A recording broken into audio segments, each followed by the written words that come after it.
Hi అండి, శ్రోతలందరికీ నమస్కారం. మన శ్రీదేవి గిరిధర్ ఛానల్కి మీ అందరికీ స్వాగతం.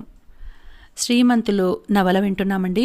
రచన శ్రీమతి మాధిరెడ్డి సులోచన గారు. ఇక ఆలస్యం చేయకుండా మనం కథలోకి వెళ్ళిపోదాం. అంతకన్నా ముందు వీడియో చూసిన వెంటనే తప్పకుండా లైక్ చేసి షేర్ చేసి మన ఛానల్ని సబ్స్క్రైబ్ చేసుకోండి.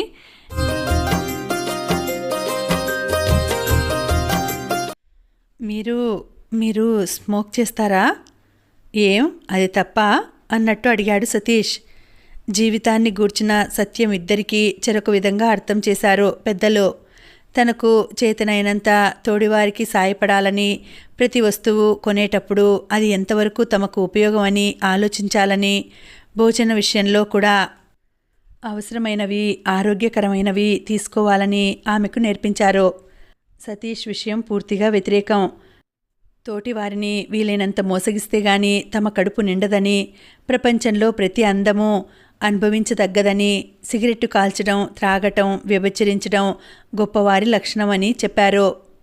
అవును, నేను సిగరెట్టు కాలుస్తాను, అది కామన్ అన్నాడు. దాని వాసనంటే నాకు అసహ్యం అన్నది కంపరంగా. ఐసీ, పద నీ గదిలో కూర్చుందాం. ఆమె వెనుదిరిగింది. తన సుందర స్వప్నం కరిగిపోయినట్టు, తను అధఃపాతాళానికి త్రొక్కబడ్డట్టు అనుభూతి చెందింది. నెమ్మదిగా వెళ్ళి తన గదిలో కూర్చుంది. తను ఆశించినవి ఇంకెన్ని ఎదుర్కోవాలో. సతీష్ నీటితో నోరు పుక్కిలించి వచ్చాడు. అతను ఆమె పక్కనే కూర్చున్నాడు. సారీ శైలు, ధనవంతుల పిల్లల జీవితాలలో ఇదొక భాగం. సిగరెట్టు కాల్చనివాడు దద్దమ్మ. మీకు నచ్చకపోయినా ఎదుటివారి కోసం కాలుస్తారన్నమాట. తీవ్రంగా ఉంది శైలజ కంఠం. అది తెలిసి తెలియని వయసులో అలవాటైంది. ఇప్పుడు మాత్రం ఏదైనా ఆలోచించినప్పుడు, మనసు ప్రశాంతంగా లేనప్పుడు కాలుస్తాను అన్నాడు. ఓ, అయితే మీ నాన్నగారిని గురించి ఆలోచిస్తున్నారన్నమాట. ఊహు, చిన్నగా నవ్వాడు. మన వివాహం గురించి ఆలోచిస్తున్నాను. ఇటువంటి విషాద పరిస్థితి ఎవరికీ కలగకూడదు శైలు. అందరి దగ్గర ఫార్మాలిటీస్, సంకోచము ఉండి నిజం చెప్పుకోలేం. మామయ్య నీకు అత్యంత ఆప్తుడు, రక్త సంబంధం. అందుకే నీ ఆలోచనలన్నీ ఆయన చుట్టే తిరుగుతున్నాయి. నాకు మధ్యలో వచ్చిన బంధం. అందుకే విషాదం నా హృదయాన్ని కదిలించలేకపోతోంది. నేను నీ సాన్నిధ్యం కోరుతున్నాను. సతీష్, ఆమె ఇక వినలేనట్టు అతని చేతులలో వాలిపోయింది. అప్రయత్నంగా అతని చేతులు ఆమె చుట్టూ బిగుసుకుపోయాయి. శైలు, నా గురించి పూర్తిగా విను. ఆ తర్వాత బాధపడవద్దు. కొన్ని కథలు చదువుతాం చూడు, అపార్థాలు కల్పించడానికి. ఒకరి విషయం ఒకరికి తెలియకూడదు అనుకొని సస్పెన్స్ను పోషిస్తున్నాం అనుకుంటారు. వద్దు వద్దు, మీరేం చెప్పవద్దు. మనిషికి తన పొరపాటు అంగీకరించే గొప్ప గుణం ఒకటి చాలు అన్నది. ఆమె తల ఒక ప్రక్కగా అతని హృదయంపై వాలి ఉంది. అతను ఆమె హృదయంలోని అశాంతి దూరం చేయాలని తన అలవాట్లను చెప్పదలిచాడు. ఆమెకు అతని హృదయం ఏదో సందేశం చెప్పుతున్నట్టు చెవి దగ్గర సన్నగా వినిపించింది. నాకు అప్పుడప్పుడు త్రాగటం తప్పదు. అమ్మాయిల వెంట తిరిగే అలవాటుందా? చటుక్కున అడిగింది శైలజ. ఊహు, ఇంకో నెల రోజులు నిన్ను చూడకపోతే ఆ అలవాటు అయ్యేది. కానీ ఆగిపోయాడు. చెప్పండి అన్నది. ఇప్పుడు మరొక స్త్రీని చూసే అవసరం రాదనుకుంటాను అన్నాడు. ఇద్దరూ మౌనంగా గడిపారు చాలాసేపు. ఏం ఆలోచిస్తున్నావు శైలు? మీ అలవాట్లు నాకు నచ్చకపోతే మార్చుకోవటానికి ప్రయత్నిస్తాను. అది మీ వ్యక్తిత్వానికి దెబ్బ కాదా? వ్యక్తిత్వం అంటే నేను పట్టిన కుందేలుకు మూడే కాళ్ళు అనే రకం కాదు. నిజమేమిటో అర్థం చేసుకునే తెలివితేటలు ఉండడమే అన్నాడు. ఒక్క రోజులోనే అలవాట్లు మానుకోవడం సాధ్యం కాదు. మెల్లగా వీటికి స్వస్తి చెప్పాలి అంది. థ్యాంక్ యూ, నీ మాట పాటించే ప్రయత్నం చేస్తాను. మీరెంత మంచివారండి. మీకు ఏమిచ్చినా రుణం తీరదు. అవసరమైతే నేను అడిగింది ఇవ్వాలి మేడం. నేను నిస్వార్థపరుణ్ణి కాదు. ప్రాణమైనా ఇస్తాను, సరేనా అంది. అంత విలువైంది కోరన్లే. నవ్వుతూ ఆమె వీపులో వ్రేళ్లతో సరిగమలు వాయించసాగాడు. మరో అరగంటలో ప్రశాంతంగా అతని ఒడిలో నిద్రపోయింది. సతీష్లో కోరికలు విజృంభించసాగాయి. నెమ్మదిగా లేచి ఆమె తల దిండుపై ఉంచి వచ్చి తన గదిలో తలుపులు బిగించుకున్నాడు. బోన్లో పడిన పులిలా తిరుగుతున్నాడు సీతాపతి. అతన్ని పలకరించడానికి ఎవరికీ ధైర్యం చాలటం లేదు. గోవిందా, నాపై ఒట్టేసి చెప్పు, ఇందులో నీ ప్రమేయం లేనేలేదా? అకస్మాత్తుగా పచార్లు ఆపి అడిగాడు. ఎంత ఒట్టంటే అంత ఒట్టు, నాకేం తెలియదు. వాడు అటు వెళ్ళగానే మనం పద్మ తల్లిగారింటికి వెళ్ళాము. మీరు వచ్చేశారు. నేను అక్కడే ఉండిపోయాను. అన్నయ్య మరణవార్త కూడా ఇప్పుడు మీరు చెప్పే వరకు నాకు తెలియదు అన్నది. ఆఖరి మాట అనేటప్పుడు ఆమె గొంతు వణికింది. నేను అమాయకుణ్ణి అనేగా నీ భావన? పద్మ, ఇటురా. పద్మ మెల్లగా మేడ దిగింది. ఆ రోజు మీ ఇంటికి సతీష్ రాలేదా? లేదండి అన్నది. నువ్వు నిజం చెప్పవన్నమాట. ఇప్పుడే నిజం కక్కిస్తాను. అతను గబగబా ఫోన్ దగ్గరకు వెళ్ళి ఫోన్ చేశాడు. పద్మ తండ్రి బొల్లారంలో ఉంటాడు. అతనికి ఫోన్ చేసి ఎంతో ఉపాయంగా అడిగినా సతీష్ రాలేదనే చెప్పాడు ఆయన. నిజం కక్కించారా? జీవితంలో మొదటిసారి వ్యంగ్యంగా భర్తతో మాట్లాడింది గోవిందమ్మ. నోర్ముయ్యి.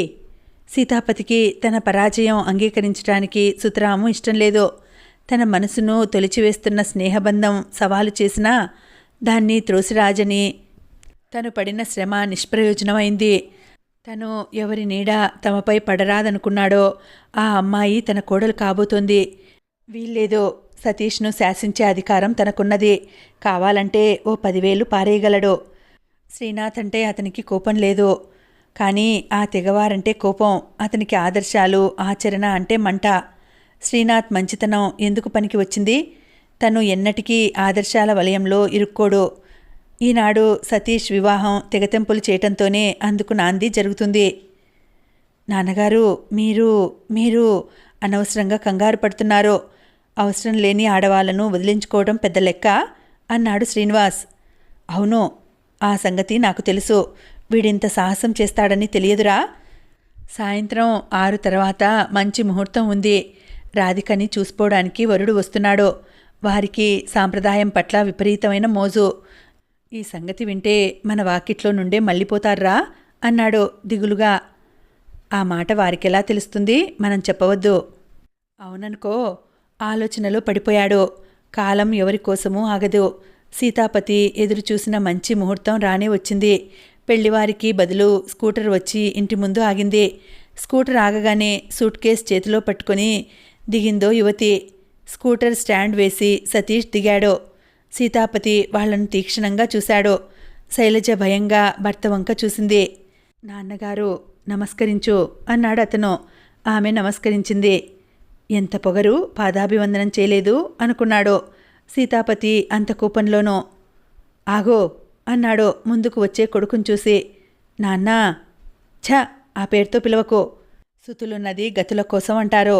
మీరు వర్ణసంకరం చేసి మొత్తం వంశాన్ని నాశనం చేసేలా ఉన్నారు. నాన్నా, నా మాట వినండి. సీతాపతి గట్టిగా ఏదో అరవబోయాడు. కానీ గేటు దగ్గర ఆగిన కారును చూసి కంగారు పడిపోయాడు. సేఠ్ జానకిరామ్ గారి కారది. అతని మేనల్లునికే రాధిక సంబంధం నిశ్చయం చేసుకోవాలని వచ్చారు. లోపలికి నడవండి, త్వరగా హోంకరించాడు సీతాపతి. సతీష్ లోపలికి వెళ్ళాడు. విషయం అర్థం కాక అతని వెనకాలే నడిచింది శైలజ. సతీష్ భార్యతో రావటం చూసి భోజనాల హాల్లోకి తప్పుకుంది గోవిందమ్మ.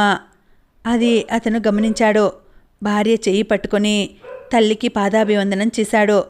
ఆమె మౌనంగా ఆశీర్వదించింది. ఆమెకు శైలజను చూస్తూనే శ్రీనాథ్ గుర్తుకు వచ్చాడు. అంత ఆప్యాయంగా, అంత అనురాగంగా, ఏ అన్నా చూడనంత ప్రేమగా చూసిన ఆ మూర్తిని ఎలా మర్చిపోగలదామే? అమ్మా. సతీష్ కొడుకు తల వంచి ముద్దు పెట్టుకుంది. ఆమె చెప్పకపోయినా తన పనిని ఆమె హర్షిస్తుందని తెలిసింది అతనికి. నీ ప్రేమైన అన్న కూతురమ్మా, నీ ఇష్టం, ఏం చేసుకుంటావో అని గబగబా బయటికి వెళ్ళిపోయాడు. నిన్ను ఒంటరిగా వదిలిపోయాడా అమ్మా అన్నయ్య? అస్పష్టంగా గొణుగుతూ దగ్గరకు లాక్కుంది. తల్లి స్పర్శ ఎరగని శైలజకు ఆమె స్పర్శ ఆనందకరంగా ఓదార్పులా అనిపించింది. ఘనీభవించిపోయిన కన్నీరు వరదలైంది. ఊరుకో తల్లి, నాకీ రోజే తెలిసింది. ఆర్థికమైన స్తోమత లేని ఆడదాన్ని. ఆమె కంటనీరు పెట్టింది. అమ్మా, రాధికను పంపించమంటున్నారు నాన్న. శ్రీనివాస్ పిలిచాడు. వస్తున్నా. తన కళ్ళు ఒత్తుకొని పమిటి చెంగుతో శైలజ కళ్ళు తుడిచింది. ఊరుకోమ్మా, నాయర్ కాఫీ ఇస్తాడు, తీసుకో. నేనిప్పుడే వస్తాను. ఆమెను వదిలి కూతురి గదిలోకి వెళ్ళింది గోవిందమ్మ. నాయర్ కాఫీ తెచ్చాడు. ఎన్నా, అయ్యగారి సెలక్షన్ నిండా మంచిగా ఉండును అన్నాడు. శైలజకు కాఫీ తాగాలని లేకపోయినా సతీష్ తల్లి ఎక్కడ నొచ్చుకుంటుందోనని మెల్లగా సిప్ చేయసాగింది. పెళ్లిచూపుల తతంగం ముగిసినట్టుంది. నాయర్ ట్రాలీ మీద పలహారాలు కాఫీ తీసుకుపోయాడు. నెమ్మదిగా లేచి కిటికీ గుండా చూసింది శైలజ. ఒకతను భారీగా ఉన్నాడు. పైజామా లాల్చీ వేసుకున్నాడు. అతని నోట్లో చుట్ట వెలుగుతున్నది. అతని వెనకాలే ఓ అందమైన యువకుడు ఉన్నాడు. వారిని కారు వరకు సాగనంపారు. తండ్రి, 2 కొడుకులు. తాత్కాలికంగా తన అవస్థ తప్పించిన పెళ్లివారికి మనసులోని కృతజ్ఞత తెలుపుకుంది శైలజ. హాల్లో సీతాపతి గొంతు విని అదిరిపోయింది. ఈడియట్, అడ్డగాడిదా, దేశం మీద పడి దోచుకుంటూ ఉప్పు చింతపండు అమ్ముకుంటానని హేళన చేస్తాడా, రోగ్. అతని కోపం ఎవరికీ అర్థం కాలేదు. తర్వాత నెమ్మదిగా చెప్పాడు. వాళ్ళు ₹1,00,000 కట్నం అడిగితే ఒకేసారి అంగీకరించడం ఎందుకని 70,000 ఇస్తాను అన్నాడు. సీతాపతి, నీ ఉప్పు చింతపండు అమ్మే బుద్ధి పోనిచ్చుకున్నావు కాదో అంటూ హేళన చేశాడట ఆయన. దానికి కారణం లేకపోలేదు. ఈ మధ్య శ్రీనివాస్ తిరుగుళ్ళు ఎక్కువయ్యాయని అతనికేదో పని కల్పించే నిమిత్తం ఓ జనరల్ స్టోర్స్ పెట్టాడు. జానకిరాం ఎత్తిపొడుపు సీతాపతిని బాకులతో గుచ్చినట్టు బాధపెట్టింది. జానకిరాం వ్యాపారస్తుడే కాదు, ఎమ్మెల్యే కూడా. అందుకే అంత ధీమా. అమ్మాయి నచ్చిందా వాళ్లకు? గోవిందమ్మ అడిగింది. అమ్మాయి నచ్చందే కట్నం దాకా ఎలా వస్తారే పిచ్చిదానా? వాళ్లకు నచ్చినా నేనివ్వను. అదేం? నా అంతస్తు తనకంటే చిన్నదని చెప్పాక నాకు సిగ్గులేదా అన్నాడు మండిపడుతూ. అబ్బాయి అందగాడు, డాక్టరీ చదువుతున్నాడు. మన పిల్లనిచ్చేది ఆయనకు కాదుగా, సతీష్ అన్నాడు. ఓ, నువ్వు మగాడివయ్యావన్న సంగతే మర్చిపోయాను అన్నాడు సీతాపతి వెటకారంగా. సీతాపతికి మంటగా ఉంది. ఒకవైపు కొడుకు ప్రయోజకత్వం, రెండోవైపు జానకిరాం హేళన. ఆ రెండింటికి మందు ఆలోచించాలి. అతనింతవరకు డబ్బు సంపాదిస్తే చాలు అనుకున్నాడు. ఇప్పుడు తెలుస్తున్నది డబ్బు ఒకటే కాదు, హోదా కూడా కావాలని. బోడి ఎమ్మెల్యే ఓ ₹1,00,000 ఖరీదు చేస్తుందేమో. దాని అండతో తననింత అవమానం చేస్తాడా? అలాగే కోడల్ని కూడా వెళ్ళగొట్టాడన్న అపవాదు తనకెందుకు? ఆమెంతటా ఆమె వెళ్ళిపోయేలా చేస్తాడో. తాను ఇలా అనుకుంటూ పళ్ళు బిగబెట్టి తన గదిలోకి వెళ్ళిపోయాడు. భోజనాలయ్యాక ఓ 2 గంటలు శైలజతో మాట్లాడింది గోవిందమ్మ. క్లుప్తంగా విషయాలన్నీ తెలిసాయి. ఆమె అతిథుల గది కోడలికి చూపి తన గదిలోకి వెళ్ళిపోయింది. సతీష్ను చూడాలన్న కోరికే బలంగా ఉన్నా పెద్దవారుండగా తను ఇష్టం వచ్చినట్టు ఉండటం కుదరదు. ఆ సంగతి ఆమెకు తెలుసు. కొత్త చోటు కావడంతో అర్ధరాత్రి వరకు ఆమెకు నిద్ర రాలేదు. తల నిండా పూలు పెట్టి నుదుట ముద్దు పెట్టుకుంది గోవిందమ్మ. శైలజ సిగ్గుతో తల వంచుకుంది. ఒక్క మాట ఇస్తావా శైలజ? అలా అనకండమ్మా, ఆజ్ఞాపించండి అన్నది శైలజ.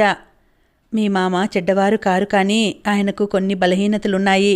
నీవు విద్యావంతురాలవు. వంతులేసుకుని జీవితం అశాంతి పాలు చేసుకోకు. ఆయన బలహీనతలు అర్థం చేసుకునే ప్రయత్నం చెయ్యమ్మా అన్నది. ప్రయత్నిస్తానండి అంది శైలజ. నాకు తెలుసు, మంచికి విలువ ఉన్నది. దాని విలువ ఆలస్యంగా గుర్తిస్తారు అంది గోవిందమ్మ. నాన్నగారు బ్రతికి ఉండగా ఈ ఒక్క మాట ఎవరు చెప్పినా ఆయన మరికొన్నాళ్ళు బ్రతికేవారేమో. ఆ సంగతి మర్చిపో. ఆయనను ముఖస్తుతి చేయకపోయినా తమ సుఖదుఖాలలో తప్పకుండా ఆయన పేరు గుర్తు చేసుకుంటారు. నిట్టూర్చింది శైలజ. మంచికి మనిషికి విలువ ఉంటే తన తండ్రి 50 నిండక పూర్వమే 100 సంవత్సరాల మనిషిలా తయారయ్యేవాడా? అనవసరంగా ఆయన ప్రాణం పోయేదా? ఆశలోనే ఆనందం ఉంది కాబట్టి నిరాశ చెందకూడదు. అదే తన పాలసీ. వెళ్ళి మీ మామగారికి నమస్కరించి పైకి వెళ్ళు అన్నది. సీతాపతి ఎదుటికి నిస్సంకోచంగా వెళ్ళింది. తప్పు చేయనివారు నిస్సంకోచంగా మాట్లాడతారు. సాధారణంగా కపట మనస్తత్వం గలవారు మనిషి ఎదుట లేనప్పుడు డంబాలు పలుకుతారు. ఎదుట పడగానే నంగిగా మాట్లాడతారు. సీతాపతిది మేకపోతు గాంభీర్యం. ఎవరైనా పోనిమ్మంటే వారి బలహీనత అనుకొని ఎగురుతాడు. అదే ఎదురు తిరిగితే లొంగిపోతాడు. శైలజ తల వంచుకొని అతని దగ్గరకు వెళ్ళి పాదాభివందనం చేసింది. ఛీ అంటూ దూరంగా జరిగాడు సీతాపతి. నా ఇష్టంతో వచ్చిన వారికే ఈ ఇంట్లో నమస్కరించే హక్కు, నమస్కారం పొందే హక్కు ఉన్నాయి అన్నాడు. శైలజ అందుకు జవాబివ్వలేదు. ఒక్క నిమిషం అతని కళ్ళలోకి సూటిగా చూసింది. ఆ చూపులో ఎన్నో అర్థాలు కనిపించాయి అతనికి. నీ బ్రతుకు, నీ డబ్బు అంతా మా నాన్న భిక్షే అన్నట్టు ఫీల్ అయ్యాడు. అక్కడి నుంచి లేచి చరచరా వెళ్ళిపోయాడు. అతనికి చాలా మంటగా ఉంది. ఆ రోజే శైలజను వచ్చిన చోటుకు పంపుదామనుకున్నాడు. గోవిందమ్మ ఎన్నడూ లేనిది భర్తకు ఎదురు తిరిగింది. శైలజతో పాటు తను వెళ్ళిపోతానని పట్టుబట్టింది. ఒకవైపు తన హోదా, మరొక వైపు పెళ్లికెదిగిన కూతురు ఉండగా భార్య ఇల్లు విడిచిపోతే ఏమైనా ఉందా? తన బ్రతుకు బజారు పాలు అవుతుంది. అందుకే శైలజను ఎవరికీ కష్టం కలగకుండా పంపించే మార్గం ఆలోచిస్తున్నాడు. శైలజ 5 నిమిషాలు అక్కడ నిల్చొని అతను తిరిగి చూడకపోవడంతో మెల్లగా పైకి వెళ్ళింది. ఆమె హృదయం వేగంగా కొట్టుకోసాగింది. ఈ మెట్లు ఎంత జాగ్రత్తగా ఎక్కుతుందో జీవిత సౌధం మెట్లు అంత జాగ్రత్తగా ఎక్కాలి. ఎక్కడ చిన్న పొరపాటు జరిగినా నేల కూలుతుంది, జీవితం కుంటుపడుతుంది. ఒక గది ముందు సతీష్, రెండో గది ముందు పద్మ నిలబడి ఉన్నారు. పద్మ వెకిలిగా నవ్వుతోంది. సతీష్ వెనక్కు తప్పుకున్నాడు. శైలజ ఒకసారి తల ఎత్తి పద్మ వంక చూసి నవ్వింది. పద్మ తడబడింది. పద్మ స్వాభావికంగా చెడ్డది కాదు, కానీ డబ్బుగలదాన్ని అనే పొర ఒకటి ఆమె కళ్ళను కప్పి ఉంది. నలుగురితో తిరిగి మాట్లాడే ధైర్యం లేదు. తనను అలా చూసి శైలజ జంకుగా, సంకోచంగా తల వంచుకుంటుందని భావించింది. అలాంటిదేం జరక్కపోగా నవ్వటం చూసి తనే లోపలికి తప్పుకుంది. ఏమిటి పెళ్ళినడక? సతీష్ తలుపు తీస్తూ అడిగాడు. నేను పెళ్లి కూతుర్నేగా అంది. మాటలు వచ్చునే. నవ్వుతూ భుజాలపై చేతులు వేశాడు. మృదువుగా అతని చేతులు త్రోసి మధురంగా నవ్వింది. నాకు తోచినప్పుడల్లా సిగరెట్ కాలుస్తాను, ఆ వాసన పడదని చెప్పావు, అందుకని మానేశారా? మరి తప్పుతుందా అన్నాడు దగ్గరకు వస్తూ. కొన్ని నియమాలు పాటించాలని. ఇన్నాళ్ళు దూరంగా ఉన్నాడు. తనదనుకున్న అందం, ఆనందం పొందకుండా దూరంగా ఉండటం ఎంత దుర్భరమో, ఎంత సహనం అవసరమో తెలిసి వచ్చింది. శైలజ కృతజ్ఞతతో అతని వంక చూస్తూ అతని చెయ్యి నొక్కింది ప్రేమగా. ఏమిటలా చూస్తున్నావు? చెబితే కోపం వస్తుంది. ఊహూ, నీపై కోపం వస్తే నాపై వచ్చినట్టే.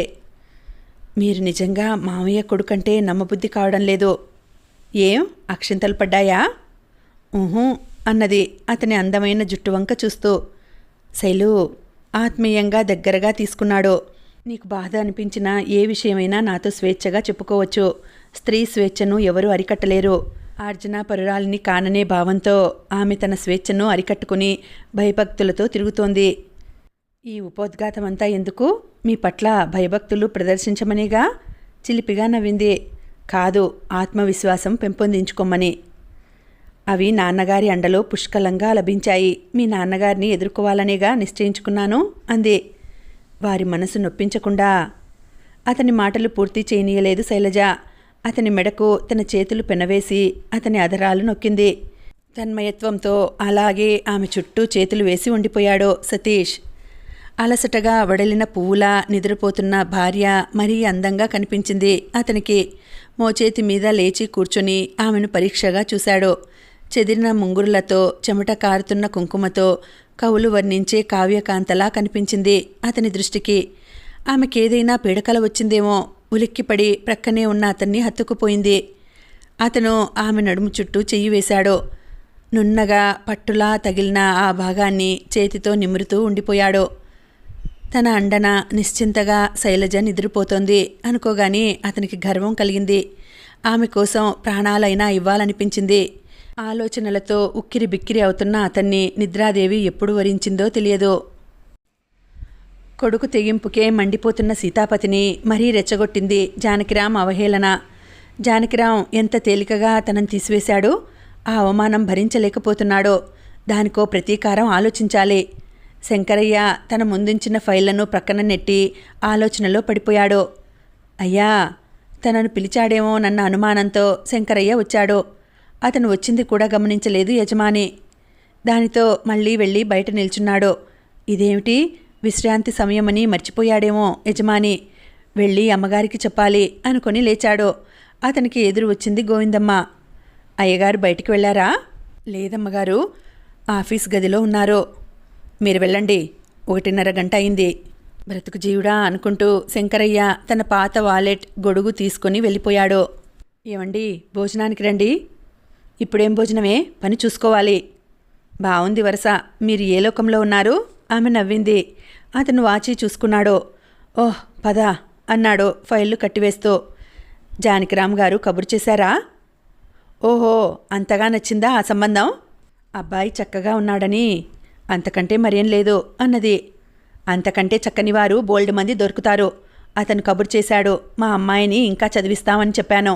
అదేం, మొన్న నేను ఆ మాట అంటే 2 గంటలు ఉపన్యాసం ఇచ్చారు.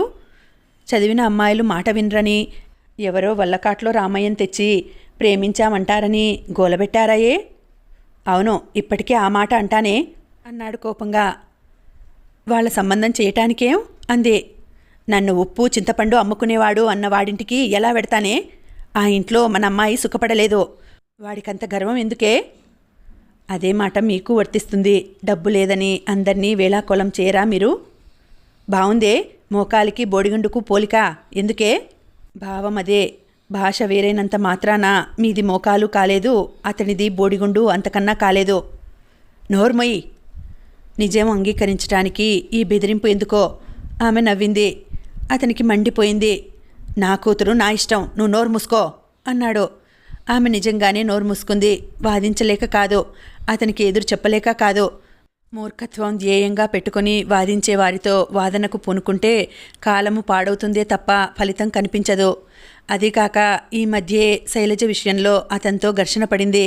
ప్రతిసారి గట్టిగా మాట్లాడితే విలువ కూడా ఉండదు. భార్య వడ్డించిన భోజనం రుచించలేదు. అతనికి ఒకటే ఆలోచన పట్టుకుంది. ఒక రాత్రిలోనే తను మంత్రి అయితే బావుండును. ఎలా? జవాబు దొరకటం లేదు. రాత్రికి అత్యవసరంగా ఓ పార్టీ ఏర్పాటు చేసి వ్యాపారాలతో ఆరితేరిన 4 ప్రముఖుల వ్యక్తులను పిలిచాడు. తన అభిప్రాయం వారి ముందు ఉంచాడు. ఈ కాలంలో జనం ప్రమత్తులవుతున్నారు. ఖర్చు పెట్టి ఎన్నికలలో నిలబడి తిరిగి రాబట్టుకోవడం చాలా కష్టమోయి. మాకీ ఆలోచన రాలేదనుకున్నావా? ఒకతను చప్పరించేశాడు. నిజమే, రాజకీయాలు జూదంలాగే తయారయ్యాయి. ఇంకొకతను ఒత్తాసు పలికాడు. అతనికి అంత మోజుగా ఉంటే నిరాశపరచరాదు, ఏవో దగ్గరదారులు చూడాలి. ఇంకో అతను బలపరిచాడు. దగ్గరదారులున్నాయా? మొదట ఎమ్మెల్సీ అయ్యే ప్రయత్నం చెయ్యి, ఆ తర్వాత చూద్దాం. ఇంకొకతను సలహా ఇచ్చాడు. అతను వారిని సాగనంపినా నిశ్చింతగా ఉండలేకపోతున్నాడు. తన నియోజకవర్గంలో వ్యక్తిగా గుర్తించరు, తన మాటకు విలువ ఇవ్వరు. ఇక మిగిలిన సాధనం ఒక్కటే, ఎమ్మెల్యేలను పట్టాలి. వాళ్ళు మాత్రం తక్కువలో వస్తారనా? తన చేతిలోకి ఒక్కొక్కరికి 1,00,000, 2,00,000 చదివించుకోవాలి. ఆ లెక్కలో తన ఆస్తంతా హరించుకుపోతుంది. పోతే మళ్ళీ సంపాదించుకోలేనా? ప్రజలు తెలివి మీరిపోతున్నారు. రాజకీయ రంగం కూడా జూదం లాంటిది. అతని చెవులలో అపరిచిత కంఠాలు గోలలా అరవసాగాయి. హోదా ఒకవైపు ఆహ్వానించసాగింది, వాస్తవం మరోవైపు నిలిచి లాభనష్టాల బేరీజు వేయసాగింది. అతను మొండిగా అలాగే ఆలోచించి ఓ నిర్ణయానికి వచ్చాడు. దాదాపు శ్రీమంతులందరికీ తెలియకుండానే కొన్ని అలవాట్లు అబ్బుతాయి. శ్రీమంతులకే కాదు, మామూలు మనిషి కూడా అంతే. ఆశల వలయంలో సాలెగూడు చేరిన కిటకాల్లా ఇరుక్కుపోతారు. అద్దె కొంపలో అవస్థలు పడుతూ ఒక్క గది తమ సొంతమైతే చాలు అనుకుంటారు. ఆ గది చుట్టూ ఎన్నో ఆశలు అల్లుకుంటారు. ఇష్టం వచ్చినన్ని మేకులు కొట్టుకుంటాం, క్యాలెండర్లు వేసుకుంటాం, ఆ గదిలోనే స్వర్గం సృష్టించుకుంటాం అనుకుంటారు. వారి ఆశ నెరవేరుతుంది. ఒక్క గది కాదు, చిన్న ఇల్లే అమరుతుంది. అప్పుడు ప్రక్కవారితో తమ ఇల్లు పోల్చుకుంటారు. అయ్యో, తీరుగా కట్టుకోలేదే, drawing room, dining room, guest room, ఇలా ఎన్నో కావాలనుకుంటారు. అవి అమరితే ఇక పాష్ లొకాలిటీ కావాలి. మనిషి ఎప్పుడూ తనకంటే చిన్నవారితో పోల్చుకుంటే ప్రమాదం ఉండదు. పైవారితో పోల్చుకున్నప్పుడే గొడవ ప్రారంభమవుతుంది. కొందరు జీవితపు పరుగు పందెంలో గెలుస్తారు, మరికొందరు చిత్తుగా ఓడిపోతారు. మరి సీతాపతి ఓటమి గెలుపు కాలమే నిర్ణయించాలి. సతీష్ ఈ మధ్య చాలా ఆలస్యంగా వస్తున్నాడు. గోవిందమ్మకు ఒకటే దిగులుగా ఉంది. తండ్రిలా కొడుకు డబ్బు మనిషి కాలేదు కదా. ఆ రోజు 12 దాటాక వచ్చాడు సతీష్. గోవిందమ్మ మేల్కొనే ఉంది. నువ్వు పడుకోకూడదా అమ్మా? పడుకుంటానులే. ఇంత రాత్రి వరకు నీవు చేస్తున్న ఘనకార్యాలేమిటో తెలుసుకోవచ్చా? అది విన్నందువల్ల లాభం ఏముందమ్మా? నా అపోహ తొలగిపోతుంది అన్నది. నిజంగానే అతను ఆమెను సూటిగా చూసినప్పుడు ఆ కళ్ళల్లో ఎన్నో అనుమానాలు కదలాడుతున్నాయి. అమ్మా, అకస్మాత్తుగా నాన్నగారికి విపరీతమైన ధార్మిక చింతన కలిగింది. ఇప్పుడు మనకు నికరంగా మిగిలిన ఆస్తి ఈ మేడ మాత్రమే. సతీష్, అవునమ్మా, పదవీ వ్యామోహం ఆయన ఊపిరి సలుపుకోనివ్వటం లేదు. ఆయన ఆర్జన సొంతం, మనం ఏమనడానికి వీల్లేదు అన్నాడు నిరాశగా. మీరిద్దరూ మగపిల్లలరా, మీ గురించి నాకేం దిగులు లేదు. ఆడపిల్ల రాధిక. ఆమె కంఠం బొంగురుపోయి మాట్లాడలేకపోయింది. అందుకే కదమ్మా నాన్నగారి ప్రమేయం లేకుండా వేరే పని చేస్తున్నాను. నువ్వేం దిగులు పడకమ్మా అన్నాడు. ఆయన పూర్తిగా మారిపోయారు అన్నది ఆమె ఎటో చూస్తూ. అది గమనిస్తూనే ఉన్నారందరూ. ఖరీదైన సూట్లు వదిలి ముతక ఖద్దరు బట్టలు వేస్తున్నాడు. ఈ మధ్య ఏది మాట్లాడినా ఉపన్యాస ధోరణిలో మాట్లాడుతున్నాడు. ఆహ్వానాలు వస్తే ఇది వరకు గిరాటు వేసేవాడు. అవి తీసుకుని ఇప్పుడు ప్రతి ఫంక్షన్కు వెడుతున్నాడు. అందరికీ అన్నీ చేత కావన్న సత్యం గ్రహిస్తే మనిషికి ఈ చిక్కు ఉండదు. ఏ రంగంలోనైనా కొందరే వెలుతురులోకి వస్తారో. అన్నీ చేతనవును అనుకోవటం అహం తప్ప మరేం కాదు. సీతాపతిలో కూడా అలాంటి అహమే తలెత్తింది. అతనికి పేరు ప్రఖ్యాతులు రావాలని, ఏ పత్రికలో చూసినా రోజూ తన పేరు కనిపించాలని ఒకటే తహతహ పట్టుకుంది. రాధికను గురించి నువ్వేం దిగులు పడకమ్మా, ఇప్పుడేమంత వయసు మీరిందని తల్లిని ఓదార్చాడు. రాధికకు మీరున్నారు. మీ నాన్న ఆశ ఎక్కడ ఆఖరు అవుతుందోనని భయంగా ఉందిరా. అతనేమీ మాట్లాడలేదు. గోవిందమ్మ గదిలోకి వెళ్ళిపోయింది. అతను స్నానం చేసి వచ్చి భోజనానికి కూర్చున్నాడు. కునికిపాట్లు పడుతూ నాయర్ వచ్చాడు. నువ్వు వెళ్ళి పడుకో నాయర్ అన్నది గోవిందమ్మ. శైలజ వచ్చింది. ఆమె ముఖంలోని ప్రశాంతమైన చిరునవ్వు చూడగానే దినం అంతా పడిన శ్రమ మర్చిపోయాడు సతీష్. ఆమెను దగ్గరగా తీసుకున్నాడు. ఇంత రాత్రి వరకు ఎందుకు మేల్కున్నావు శైలు? మీరెందుకు మేల్కొని ఉన్నట్టు అంది. నాకు పని ఉంది అన్నది అతనికి వడ్డిస్తూ తను వడ్డించుకుంది. పతివ్రత లక్షణమా? కాదు. మరేమిటో? తోడు. మీ క్లబ్బు పరిభాషలో కంపెనీ అన్నది నవ్వుతూ. ఇద్దరూ హాయిగా భోజనం చేశారు. భార్యాభర్తల బంధం రాను రాను బాధ్యతగా మారి ఒకరిని ఒకరు ఏవగించుకునే పరిస్థితికి దిగజారుతుంది. దీనికి ముఖ్య కారణాలు రెండే కనిపిస్తాయి. కొందరు మగవారు సంపాదిస్తున్నామనే అహంతో ప్రవర్తించడం, మరికొందరు స్త్రీలు ఆత్మన్యూనతతో ప్రతి పనిలో ఏదో అన్యాయం జరిగిందని బాధపడటం వల్ల అర్థం లేని అపార్థాలు వస్తుంటాయి. మనిషికి తన మనసుకు దగ్గరగా వచ్చి కష్టసుఖాలు పంచుకునే తోడు ఉండాలి. తన విషయం విని సంతోషించటానికి, తన బలహీనతలు సానుభూతితో అర్థం చేసుకోవటానికి ఒక స్నేహశీలి ఉండాలి. అలా ఉండాలని వివాహ వ్యవస్థ ప్రవేశపెట్టారు. ఈ వ్యవస్థ ప్రతి దేశంలోనూ ఒక్కొక్క రీతిలో వారి సాంఘిక పరిస్థితులను బట్టి ఉంది. కొందరు దెబ్బతిన్న వివాహితులు ఇతర దేశాల వివాహ వ్యవస్థల వైపు మొగ్గు చూపుతున్నారు. దూరపు కొండలు నునుపు అన్న సంగతి గ్రహించలేరు. అందుకే భార్య భర్త కోసం వేచి ఉండటం బానిసత్వమని, భర్త భార్యతో సంప్రదించి తమ సంసారానికో ప్రణాళిక ఏర్పరచుకుంటే ఆ భర్త చవట అని అర్థం చేసుకుంటారు. ఇక ఎలాంటి వ్యవస్థ కావాలి అది వారికే తెలియదు. అంతా తికమక. ఇప్పుడు మరో కొత్త పద్ధతి వచ్చింది.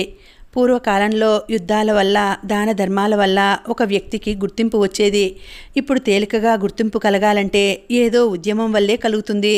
అందుకే అర్థం లేని ఉద్యమాలు లేవదీస్తున్నారు. అనవసరంగా పురుషుడి గ్లామర్ పెంచుతున్నారు. అతను మనిషే అని మర్చిపోతుంటారు. ఏమిటి ఆలోచిస్తున్నావు శైలు? ఏం లేదు అన్నది. ఓహో, నా దగ్గర కూడా రహస్యాలా? రహస్యాలేం లేవు. కొన్ని రోజుల క్రితం వరకు మీరెవరో నేనెవరో తెలియదు. ఇప్పుడు చూడండి, మీరు రావటం ఆలస్యం అయితే భరించలేనట్టుగా ఉంటుంది. అది సరే, ఇంకేదో ఆలోచిస్తున్నావు. ఏం లేదు, పదండి, ఆలస్యమైంది అన్నది. ఇద్దరూ ఒకరి చెయ్యి పట్టుకుని ఒకరు వస్తుంటే ఆనందంగా కేరింతలు కొడుతుంటే పద్మ నిస్సహాయంగా చూసింది. తన గది గుమ్మంలో పరదా చాటున నిలబడి. శ్రీనివాస్ ఇంటికి రాలేదు. అతను వెళ్ళింది పని మీద కాదు, క్లబ్బుకు. వారం రోజులుగా శైలజను గమనిస్తున్న పద్మకు ఓ కొత్త విషయం తెలిసింది. మనశ్శాంతికి డబ్బు కారణం అనుకుంది తాను. అది కాదని అనిపిస్తుంది. తనకేం తక్కువ? పెద్ద మేడ, కావలసినన్ని వసతులు. ఏ రకం కొత్త చీర బజార్లోకి వచ్చినా తను కొనేస్తుంది. అత్తింటివి పుట్టింటివి కలిపి బోలెడు నగలున్నాయి. మరెందుకు తాను నిర్మలంగా శైలజలా ఉండలేకపోతున్నది? శైలజను చూస్తే ఒక విధమైన అసూయ కలుగుతున్నది.